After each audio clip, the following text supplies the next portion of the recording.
Flames trade rumors are intensifying as it seems right now all the media can talk about is who Calgary will trade in the coming months. Everyone and their mother and their dog and their stepsister has heard about the Rasmus Andersson rumors and the links to Buffalo Sabre Dylan Cozens, but a new article has revealed some new Flames trade candidates that could be finding their way out of Calgary before the NHL Trade Deadline. We're going to get into all that and more in this video, but first I want to welcome you to Flames Digest. I'm Mark Griffith. If you're new around here and you love the Flames, make sure you subscribe so you can stay up to date on all the latest news, updates, reports, and rumors revolving around your Calgary Flames. We would love to welcome you to the Flames Digest family. And before we get into these trade rumors that are intensifying, we have to talk about last night's game. And honestly, it seems as though the Calgary Flames have found their kryptonite, and it's not just playing against the St. Louis Blues, but it seems to be playing in St. Louis. The Flames were playing their second of two straight games in Missouri, and it did not go well once again, as in case you missed it, the Flames lost this time 4-1. Once again, they just looked so flat in the first period. They dug themselves a huge hole in the initial frame of the game and just couldn't claw their way back.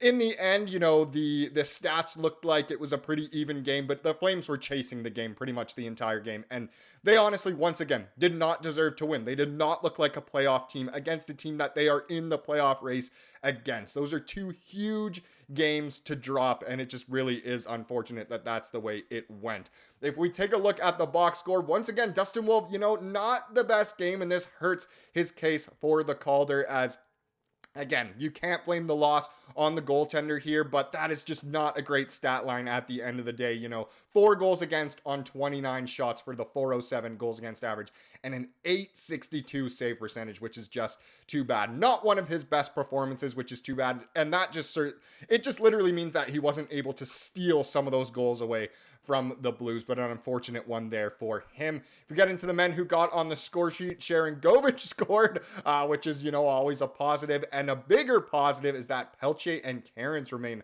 pretty hot there with assists apiece as well, which is great to see. Arguably some of the Flames' best players last night were Pelche and Cairns, and it's great to see them always getting on the score sheet. The one truly notable thing, though, that I think a lot of Flames fans will find very interesting is this that Ryan Pike noted on Twitter. He said, notable, Kevin Rooney played 11 seconds for the Flames in the third period. Kadri and Cairns each subbed in for Rooney during the third period. So Kadri and Cairns kind of double shifting a little bit, or double shifting every other shift, I guess you can say. Do the math there, whatever it's called. But either way, very interesting to note that Kevin Rooney not very favorable in the eyes of Ryan Huska right now. Could that mean maybe he is a trade candidate? I don't know. But a lot of Flames fans are upset with how Rooney has been playing lately. It just hasn't quite been what the team needs. And I think for a lot of the season, a lot of people haven't want Wayne Waza, Kevin Roondog in the lineup. So a lot of people will be calling for his name to be the next one to be maybe a healthy scratch. And they could bring up someone, obviously, from the Wranglers, or someone else can slot back in. I'm not sure how many players the Flames have on their active roster right now, but some sort of transactions would have to be made. But that was very interesting to note. What's even more interesting is these trade chips. Yes, the trade rumor mill is just going insane right now.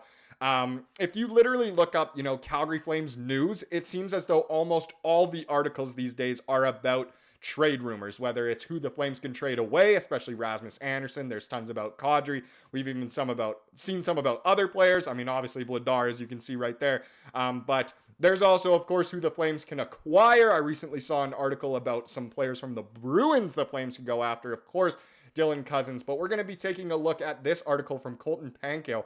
So 6 Calgary Flames players who could be traded at the deadline. And there's some obvious ones we can start with here. Of course, Dan Vladar being the A1 guy on the trade block right now for the Flames. So his stats so far this year, in 20 games played, he's got that 303 goals against average and an 889 save percentage. Not terrible stats, but not quite where you want to be. That kind of sub 3.00 goals against average and that above 900 save percentage. But he is on a very friendly $2.2 million contract. So it's become quite clear through the first half of the season who the Flames' future number 1 goaltender is. Dustin Wolf has been outstanding this season, racking up 15 of the Flames' 21 wins. Vladar, meanwhile, has just 6. So the Flames really are obviously committed to Dustin Wolf. which makes Vladar, a trade candidate and a very reasonable one at that. So we could definitely see that happening. I know that one's obvious. This next one is obvious as well, in Andrei Kuzmenko. So in 32 games this year, he has 1 goal and 9 assists for 10 points. He's on that $5.5 million contract, so harder to trade away, but maybe a team could still be interested in him. I just really don't think the Flames could get much of anything back unless they retain a lot of that contract. But the 2024-25 season has been disastrous for Kuzmenko, who was expected to be one of the Flames' top offensive contributors. He hasn't scored since October 15th. That is ridiculous, and has spent plenty of time in the press box as a healthy scratch. Yes, of course, it is hard to score when you are in the press box, but still, hasn't scored since October 15th. I mean, we've seen pretty much every other Flame score since that point, but it is... it has been a disaster, but like I said before, unless the Flames retain, I don't see Kuzmenko drawing any sort of interest from any team at this point, but hopefully the Flames can still trade him away, because there is no way he will be re-signed. But like I say all the time, I think he's a man destined for the KHL.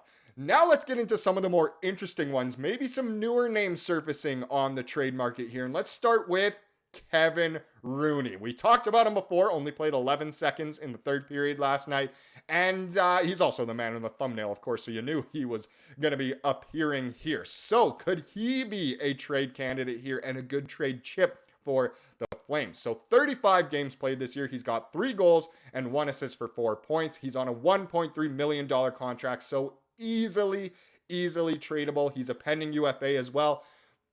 I really don't think the Flames will sign Rooney, so might as well try and get something out of it. What that would be, I don't know, but let's see what Mr. Pankow says here. So Kevin Rooney isn't a player who is ever going to wow anybody, but you know exactly what he's going to bring on a night-to-night basis, if he plays his game. The 31-year-old has nearly 300 NHL games under his belt, the majority of which have seen him play a fourth-line center role. While Rooney isn't going to give you much in terms of offense, he's an experienced penalty killer, which is always a valuable asset, and you especially need that in the playoffs, of course. Teams are always looking to improve on their center depth, which could result in him garnering some interest as the deadline nears. And I think it would be pretty reasonable for teams to go after Kevin Rooney. A team maybe if they get an injury or they aren't quite satisfied with their center depth heading towards the postseason, Kevin Rooney could be a great pickup. Who knows? Maybe he could go back to the Rangers. What could the Rangers offer us? We know we wouldn't want Adam Fox. That guy doesn't want to be here.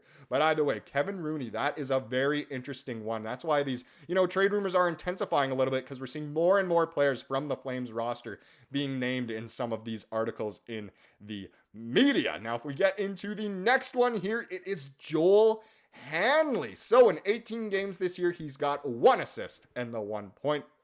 He's on a $787,000 contract, which is, obviously extremely tradable. Kind of could be a 7th D-man for any of these teams. He kind of had that role over in Dallas. He kind of has that role in Calgary as well. So maybe there could be some familiarity there, and maybe another team could want to pick him up. So Joel Hanley couldn't seem to get into the Flames lineup at all early in the season, resulting in many questioning why he remained on the roster. As of late, however, he's become a regular in the lineup, suiting up for 12 of the Flames' past 13 games. Hanley has also played steady minutes in this recent stint, primarily paired with MacKenzie Weegar. Scouts tuning into the Flames will have noticed, and it may be enough for a team searching for some blue line depth to make a move for the 33-year-old. And honestly, he has been a way better defensive pairing for MacKenzie Weegar than Daniil Miramanov was. So if we want Weegar's game to continue to be at its best, Joel Hanley has been the best partner for him. But also, again, if the Flames can get something decent for Hanley, why not go for it? We know he's been on playoff teams before, and he brings, a solid game overall. Is he spectacular at anything? Not really, but he's not awful at anything either, so could definitely be traded away. I like this one.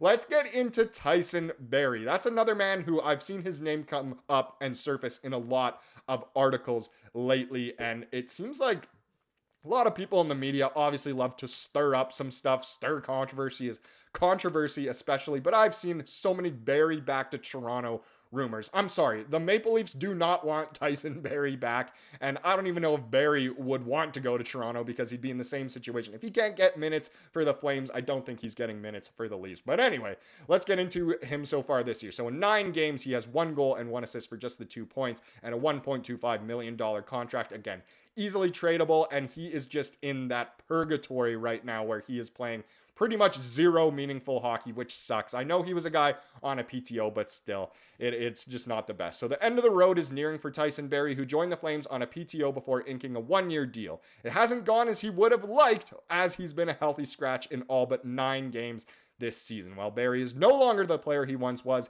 he still has strong offensive instincts, and perhaps of even more value, he's very popular in every dressing room he's been in. A team looking for some veteran leadership and a guy they can throw in the lineup every now and then may be willing to part ways with a late pick to see if he has anything left in the tank. And that's all the Flames would really get for Barrie, would be a late pick, but I mean, why not go after it? The Flames could obviously get something decent for Barrie, and I think some teams could be interested for him to come in as a 7th D-man kind of guy, or why not just convert him to a winger at this point?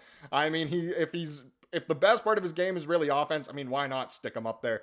But very interesting to see Barrie's name really starting to make its rounds right now in the trade rumor mill. I'm not going to show the last one. I know this article said 6 targets or whatever, or 6 trade chips, whatever it was, trade candidates.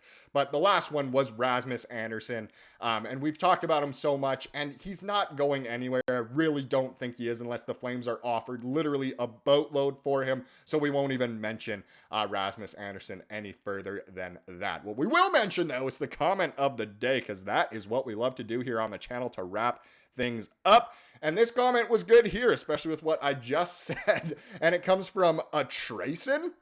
I don't know, Stormtrooper profile pic, so it's cool no matter what. But he said, Raz is our future captain if he stays. And it's a great thing that the Flames have so many candidates to be the next captain. You know, if Rasmus Andersson does sign, I mean, he's probably the number 1 guy who would get that captaincy.